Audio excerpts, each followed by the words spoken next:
గవర్నమెంట్కి స్టీల్ ప్లాంట్కి నోటీసులు పంపించారు. స్టీల్ ప్లాంట్ అమ్మడానికి వీళ్ళ 8 లక్షల కోట్లు అదానికి అమ్ముతుంటే, అదానీ కొంటుంటే, అదానికి గుండె గీసి 8 లక్షల కోట్లు లాస్ తీసుకొచ్చాను లాస్ట్ ఇయర్. ఒక్క వెబ్ ఇన్వెస్టిగేషన్లో నేను టచ్ చేశానంటే మస్ అవుతారు. మేము అయితే ఈరోజు వరకు ₹1 బాండ్లు ఎవరిని అడగలేదు, మేము తీసుకోలేదు, అడగలేదు, తీసుకోలేదు. ప్రజాశాంతి పార్టీ తప్ప ఈవెన్ స్ట్రీట్ పార్టీలు కూడా బీఎస్పీ, సిపిఐ, సిపిఎం, షర్మిలా పార్టీలు అందరూ తీసుకున్నారు, మేము తప్ప.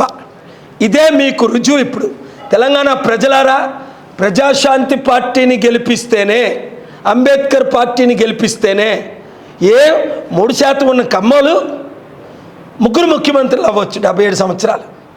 5% ఉన్న రెడ్డిలు 12 మంది ముఖ్యమంత్రులు అవ్వచ్చు. 60% ఉన్న మనం బీసీలు, 27% ఉన్న మనం కాపులు ముఖ్యమంత్రి అవ్వకూడదా?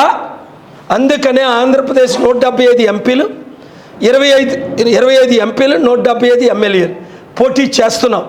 ఎందుకంటే ముద్రగడ పద్మనాభం రెడ్లకు అమ్ముడుపోయాడు, పవన్ కళ్యాణ్ కమ్మోలకు అమ్ముడుపోయాడు, తత్మాలందరూ బీజేపీకి అమ్ముడుపోయారు. నేను అమిత్ షా గారు నా మిత్రులు కనుక లక్షల కోట్లు ఇన్వెస్ట్మెంట్ ఇస్తున్నాను కంట్రీకి. ఇక్కడ రేవంత్ రెడ్డి మిత్రుడు కనుక, శిష్యుడు కనుక లక్షల కోట్లు ఇన్వెస్ట్మెంట్ తెస్తానని చెప్పాను. నువ్వు సోనియా గాంధీ మాటలు వింటావా? తెలంగాణను సర్వనాశనం చేస్తావా?